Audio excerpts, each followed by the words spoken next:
Hello, interns and associates, and welcome back to another briefing episode of the Cubicle Podcast. I'm Charlie Armstrong, and I am here with our guest today, John Rodriguez. Yes. Yes. Hi, everyone. I'm so happy to be here. No, seriously, it is such a pleasure to be here. To say a little bit about John, he is an FIT student, and he's one of my besties. He is an advertising and marketing major, and he also works at Ellis Island at the cafe there, little barista. And yes, he's interested in fashion, marketing, PR, and being involved on campus, and also hanging out with friends and having fun and exploring the city. Please welcome John Rodriguez. Thank you so much for Yes, coming, John. It is course. such a pleasure to have you here. As we were talking about before, you study advertising and marketing at FIT. How do you like it? Oh, I actually enjoy it a lot. I feel like since I'm a second semester student, I feel that even since the beginning, since I've gotten here in September, I feel like I just love it more and more every day, every day. Being here in the city, being here with you, being here with so many inspiring individuals, I'm just so inspired all the time. I want to pursue it more and more. I'm currently an associate for advertising and marketing, but I would soon plan to go into my bachelor's in advertisement and marketing. But I love it a lot. So, what made you want to get into your field of study? It was actually a difficult way. From the start, I never thought I would do this. I was always like, "Oh, I'm gonna go the pre-med route. I'm gonna do this and that." But up till like admission time during my senior year of high school, I came to FIT and I went to 27th Street and I loved it. I loved it a lot. I was taking fashion classes at the time, and all of my science classes were starting to get hard. And I was like, I don't want to do this anymore. I don't think health is for me. And on the trip here, we had actually gone into the museum and I saw everything and I immediately applied for FIT and I fortunately got in. I don't think I would have been smart enough for health. Oh, I Yeah. highly doubt that. You are a smart cookie. What were like the classes that you took that were like, oh my gosh, like I'm not a guy in STEM? Like Calc 1, I was already just like, oh my gosh. But like, I felt that it was just too boring. I was taking a lot of health classes. And the only class I would look forward to in high school was just like that one fashion class. And I was, of course, taking business classes too. So yeah, FIT was certainly the place for me. What has been like one of the most like interesting things that you've learned in the past 2 semesters at FIT, whether it's in your classes or if it's like an actual idea, a concept that you kind of didn't really know before about advertising and marketing? Yeah, so this one's kind of obvious, but I would say just like being cultured. Like you have to know a lot about what's going on in the news, what's going on with like society and what people like, what people dislike. Like being really cultured and well informed is everything in this industry. You have to know just to be able to market to people, to appeal to a lot of brands and to appeal to a lot of consumers, you have to know a lot about even different groups of people. You have to be well versed in a lot of different cultures. And I think up until now, I've been trying a lot to read a lot about marketing, read a lot about like what's happening, in California, what's happening in Arkansas. Because eventually, when you're in these fields, you're going to have to appeal to these people. And you're not just in that zone, not in that like just like Long Island all the time. Like you really have to explore. Exactly. It really does show how geographic, location, demographics, psychographics, and all different kind of identity backgrounds that are based off of people really do form that idea. Well, how do I market to them? And it's really true that you're saying that Yeah. because you do learn that. And I've learned that in my classes too. And I'm like, that is so true. And it does make an impact.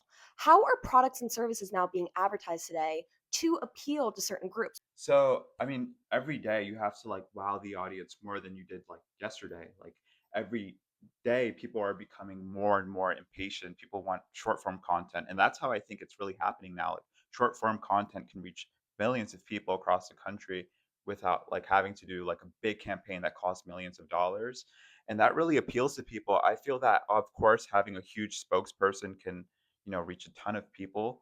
But this short form content by people who look like us, similar income to us.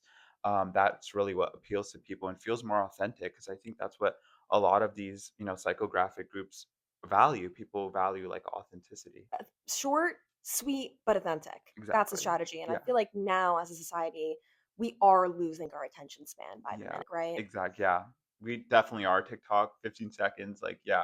It's the brain rot content Yeah, that fuels our need to just see something quick. We have no time to waste. We have exactly. other things to see. We can easily scroll to another piece of content that we could watch. So why should we watch something that's 20 seconds instead of 3 seconds that comes off with the same Yeah, exact point? and it's really easy to just, like, hide these, like, promotions as, like, entertainment. Back then, like, people would just skip through promotions, but now it seems like it could be more hidden through TikTok and Instagram. Do you think How do you feel about now that it's gonna be shorter, more digestible, and concise content? Like, how do you feel about that as someone who wants to get into advertising and marketing?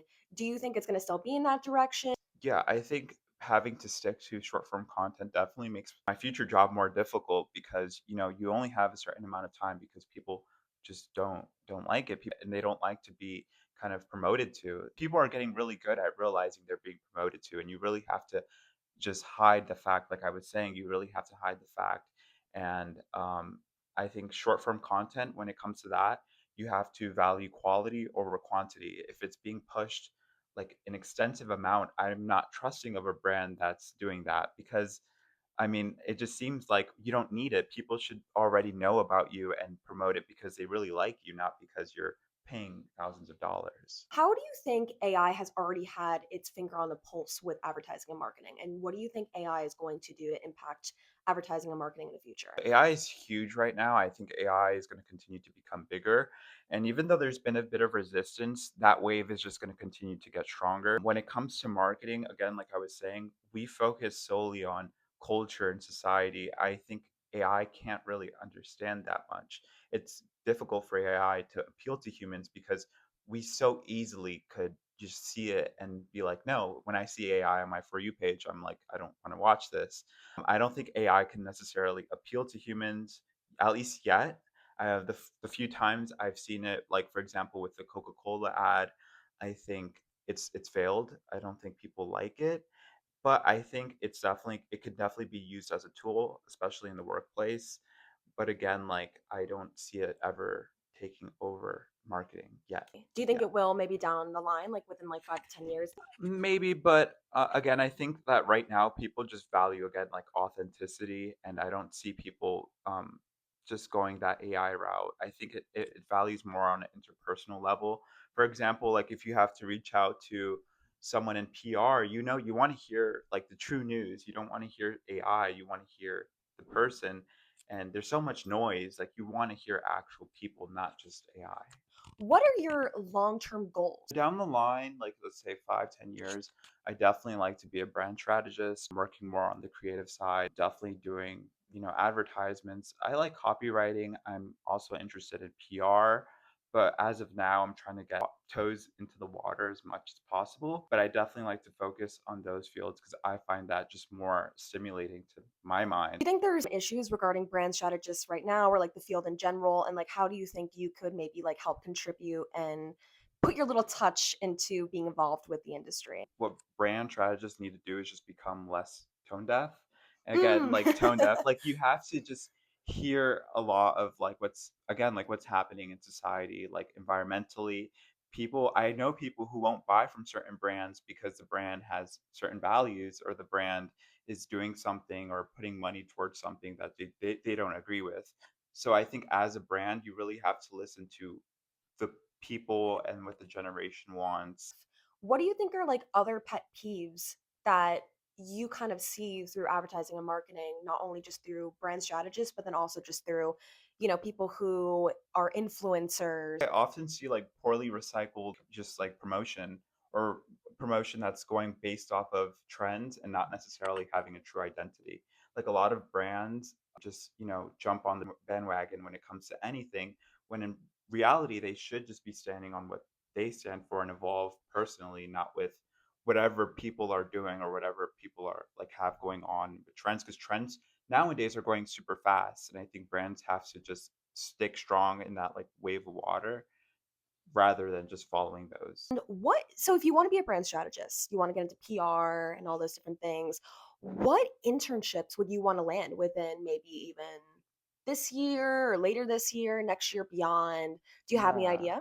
No, so as of now, I mean, the best place for me would essentially be like a bigger brand, because I feel for me that would offer the most leeway, that would offer me the most like, okay, getting into better positions or just being recognized on a more, national or global scale rather than a small one. But even small ones, I'm open to that as well. As a second semester AMC major, I feel that, I mean, it's become a bit difficult and it's a bit discouraging at times, but it'll come. I think I'm open to all right now and just accepting everything that comes. What do you mean by discouraging or difficult? When you come to FIT or come to New York City, you kind of expect, and I think it's a bit unrealistic to expect just opportunities to fall out of thin air. And if you come in with that mindset, I think you're going to oftentimes be disappointed. So I think in that way, but I mean, I'm still like, I just got here and I still have to just like put in the effort to actually receive something back. How do you think you can be involved with making that impact for yourself Yeah. to get an internship or land that ideal job? Our industry, like you said, like it's based purely on relation. Like that's what we work on. So again, like just becoming more of a social butterfly, just having to reach out first, because a lot of the times you don't want to sound like a bot. You don't want to sound like AI. You want to sound like someone who can actually offer some help to these brands. And I think that's the most important thing. And obviously, like you said, like going on LinkedIn, really fixing, as of now, like really fixing up your resume for when you actually, land these positions, you're more, reliable. What would be like an ideal brand or a dream brand that you would love to work for now or the future that could be idealistic to Yeah, you? I love the legacy brands, like legacy brands in France, legacy brands here in the United States. But I think on a more, on a scale right now would be Spotify. Mm, I really enjoy what they do. They do fun campaigns. I really like their Spotify Rewind, where they came up like, was it 10 years ago that they started that? And even like the podcast, like I think that can be promoted very well through Spotify. I think they do a ton of cool things, and I think they really want people who can bring creativity and not just what they've been doing for the past, say, 20 years. what do you think are marketing strategies and advertising strategies that are dying? And what do you hope might come back in the future to kind of achieve that originality and authenticity that we were Yeah. talking about? Well, for one that's been dying like a ton would be print, magazines, newspapers. I think we've lost the art of having physical print. I think it's something so like beautiful because you see creative work actually be in the real world rather than digitally. Like that's amazing, and I feel like that's unfortunately dying. I see people becoming more and more excited to, pick up a book, pick up a magazine, but I think the, force of AI is just becoming too much, and the force of the digital True. age, it's eventually just going to override all of those things. I feel that also, banner ads, anything that comes with like being promoted on websites or even like Instagram or stuff, like a lot of people just don't want to be promoted to anymore. Like people just want to just be entertained while they go on the apps or whatever it may be. How do you feel about the program at FIT? What do you think is been a positive for you with, and maybe even like something that you would change about the program at FIT that has helped you learn about advertising and marketing communications? Positively, I feel that they have opened my eyes to a ton of different parts and sectors of the marketing field. And they, being a fashion school, they don't only focus on fashion, they focus on a ton of different ranges of things, which is amazing. I feel that the people, the community make it so great. And our school, I feel like what differs it from other traditional American schools is that we focus so much on actually like landing the internship or just being a professional and, getting out there. I feel like right now as a second semester student, I feel that we're being pushed into the professional world way earlier than a lot of schools would, think about, pushing their students. And I think that's amazing. I think as a negative or something that I would like to see changed, I would like to see just more creative work. I think our community thrives on creativity, and I don't want to focus solely on business because at the end of the day, we are an art school. What would you give as advice to anyone who wants to go into this field or maybe even go to FIT? I think FIT for one is a great place to come and explore. For advice, I'd say be, comfortable being uncomfortable. I know that sounds like cliche, but like It's true. oftentimes like you become like so uncomfortable, and if you just have that mindset that's kind of pessimistic and you kind of start doubting yourself, you don't lead to, successful routes. And if you just realize that this is totally normal, that, you're going to, as long as you keep, pushing yourself and try harder, you're going to receive some type of successful feedback. Like you're really bound to. And being in New York City, you're around so much success and so much inspiration. And seeing that, you can either be inspired or discouraged. And I feel that being inspired is the only way you can move forward. Well, thank you, John. It Thank was you very such a pleasure to have you much. on the podcast. I feel like you just No. ended on a really high note there. But thank you guys so much for listening to this episode of the Cubicle Podcast Briefings.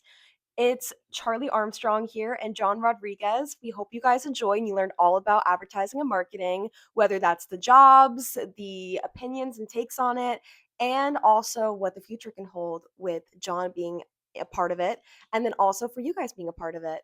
Thank you guys for watching, and we hope to see you in the next Thank you so episode. much. Bye. Take care, Bye. guys.